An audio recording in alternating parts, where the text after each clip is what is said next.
Suicide করছে, শুধু গলায় দড়ি, কেউ বিষ পান করছে, কঠিন ব্যাপার। তো কেন তারা সুসাইড করছে জানেন?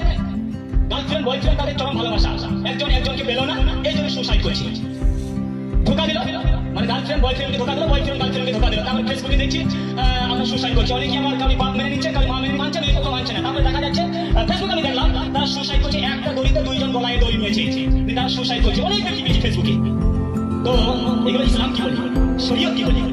যারা সুসাইড করবে, সুসাইড করে মারা যাবে, যারা বিষ পান করে মারা যাবে, কোরআনের একাধিক দলিল আছে, হাদিসের একাধিক দলিল আছে, যারা বিষ পান করে মারা যাবে কাল কিয়ামতের মাঠে তার আযাব হবে। কি আযাব হবে জানেন? যে বিষ পান করেছে সে বিষ পান করতেই থাকবে, করতেই থাকবে।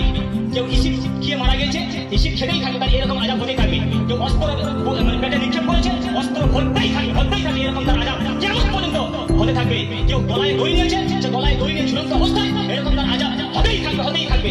আপনি ভালোবাসুন, আপনি প্রেম করুন, আল্লাহকে ভালোবাসুন, নবীকে ভালোবাসুন, আপনি ধোঁকা পাবেন না। দুনিয়ার কাউকে ভালোবাসতে যাবেন, গার্লফ্রেন্ডকে ভালোবাসতে যাবেন, বয়ফ্রেন্ডকে ভালোবাসতে যাবেন, আপনি ধোঁকা পেয়ে যাবেন, অবশ্যই ধোঁকা পাবেন। কিন্তু আপনি আল্লাহকে ভালোবাসুন এবং আল্লাহ রাসূলকে ভালোবাসুন, আপনি জীবনে ধোঁকা পাবেন না।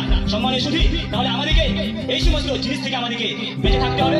অনেক যুবক যুবক এখন সুসাইড করছে, এই সমস্ত সুসাইড থেকে আমাদেরকে